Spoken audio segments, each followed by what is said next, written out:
Hi guys, welcome back, or welcome for those of you that are new.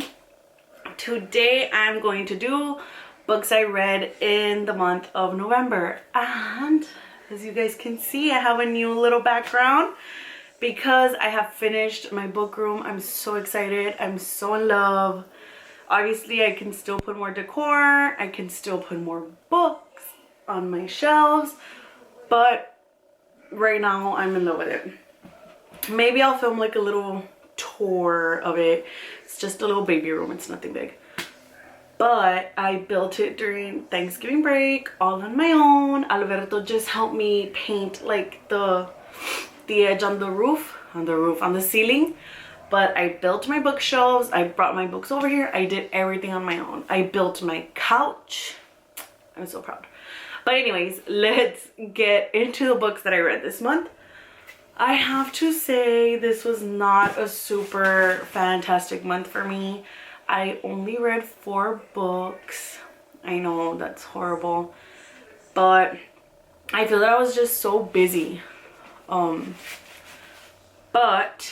these are the 4 books I read. Okay, like I was saying before my camera so rudely died, I only read 4 books this month. Let me move this one. Hi, camera. Okay, let's move back.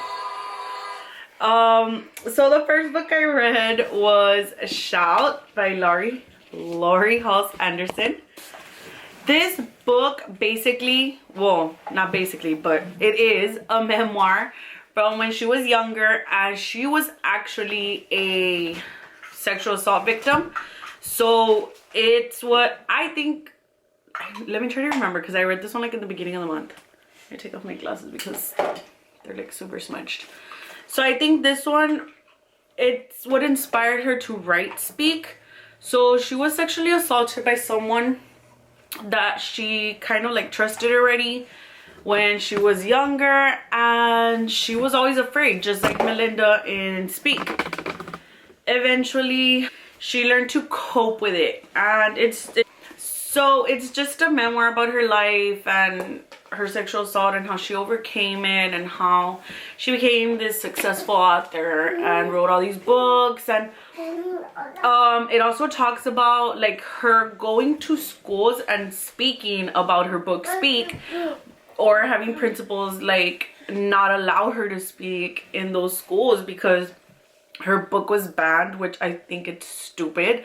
Like, everyone should read that book, especially young girls. Like, they should read those books so that they can know what to do, so they don't feel alone if they're ever in a situation like Melinda was. So anyways, that's what it's about. I really enjoyed it. It wasn't like my favorite book in the world, but I liked it. I got through it. I read it. I would give it like a 3 stars. It was good. I love Speak. Speak is one of my favorite books. I have it right here. This is like my little area of books that I love. Well, not that I loved, but like books that I really enjoyed. And obviously I have Speak 3 times, so. Oh wow, I have spit. The heroine's not like super wow. You know what, let me actually move this over here. I kind of have like a little order here. Next, I read a reread. So I read Such a Pretty Girl by Laurie Weiss, or Weiss. What's W-I-E-S-S. Basically this book, I reread it several times. I really love it. It's one of my favorite books. Not like fave, not like top 10, but it's a book that I can reread.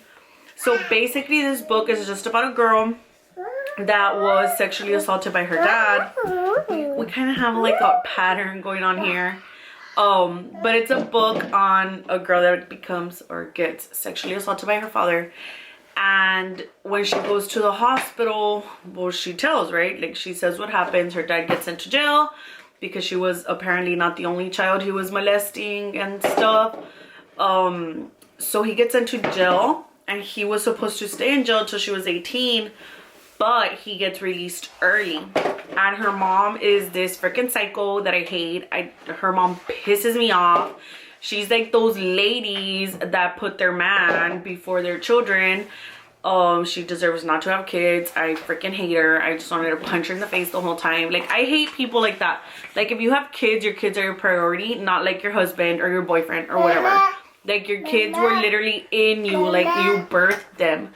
Yes, sweetheart. Sorry, rant. I went on a rant there.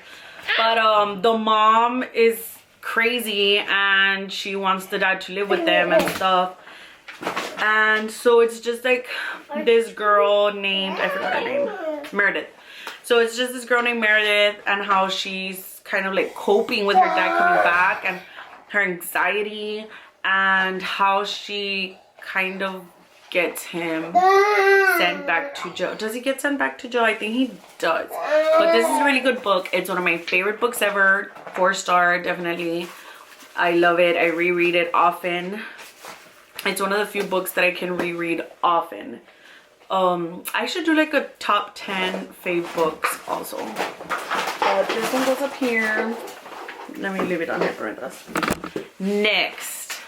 Oh my god, guys. Oh my god. This book changed my life. Sigh. Sigh by Neil Shusterman. This book, oh my god. Like, literally, after I read this book, I didn't know what to do. I was like, what do I do with my life now? Like, where do I go from here? I need to buy the next one. So basically, this book is a dystopian, what's it called? A dystopian. So it's basically a book from the future. And in this world, humans have discovered how to be immortal. There's no disease, there's no famine, there's nothing. Like, the world is perfect. So these sides are created to keep the population down, because obviously, yes, we don't have famine, we don't have all of these bad things anymore, but the world can still become overpopulated. So it's just a journey that these two kids go through, because they become scythe apprentices so that they can become scythes. And in this scythedom, there's a lot of corruption and stuff. There's always corruption. So that just goes to show, like, even in a perfect world, there's still corruption. It's super, this book, guys, it was so good. Like, of any of the books that I've read or that I've suggested, like, you need to read this one. Like, this is not my cup of tea. Like, I've never read like future books or like stuff like that. Like, as you can see, I like books about like sexual assault, books about drugs, books about like coming of age, stuff like that. So like, this isn't one of those books, and it's actually amazing. I give it a 5-star. Totally recommend it. You need to read this book. It's super good. And it came out a while ago. I think it came out like in 2007 or something. Let me see. No. Lies. It came out in 2016. And the last book that I read is another one of my favorites, like all-time faves. Total reread. I reread this book often because it's super quick read. Is The House on Mango Street by Sandra Cisneros. So Sandra Cisneros, she's a, oh my god, she's a Latin Hispanic author, and I love that. Oh, I love the way you look into my eyes. And I love that she incorporates her heritage and her culture into her books. Stop. He just wants to be staring into my eyes. He's weird. But basically, this book is about a girl named Esperanza and her family, and they move into a new home. But this home is not the home that Esperanza dreamed of.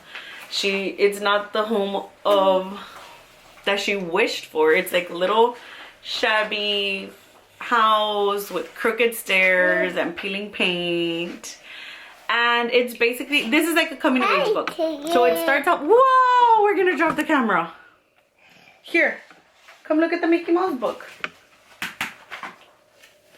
So it starts off with her, I think she's like 12, and it just progresses through the years, and she goes, so it starts off with her being a child and doing things with her friends, playing childish games, and eventually she matures. She starts getting hips. She goes through puberty. She starts liking for boys to notice her. She's sexually assaulted and how she deals with that, and she grows up. Literally 3 out of the 4 books that I read this month were about sexual assault. Not completely about it, but it was brought up there somewhere.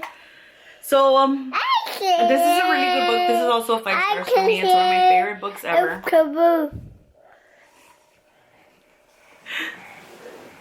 Yeah. It's one of my favorite books. Bye. And I can totally reread it. Look, it's super short. It's just, I think, like, it's less than 200. Yeah, it's 106 pages. So super fast read. And my other baby. And that's it, guys. I'm telling you, I only read 4 books this month, but oh my god, like, Sigh blew my mind. 2 of them were rereads of books that I already loved. Shout was not a 5-star, but it was good. Like, I wouldn't mind rereading it. It wouldn't be the first book I reread. I choose to reread, but if someone tells me I need to reread Shout por X razón, I would do it. Like, I loved all the books that I read, but Sigh, it will blow your socks off. Well, it did to me, and I don't know, I'd like to say that I'm a good, what's it called? Like a good judge of character on books. But yeah. So I hope you guys enjoyed this. Let me know what books you read in the month of November. And I'll see you all next time. Bye. Oh, don't forget to subscribe down below.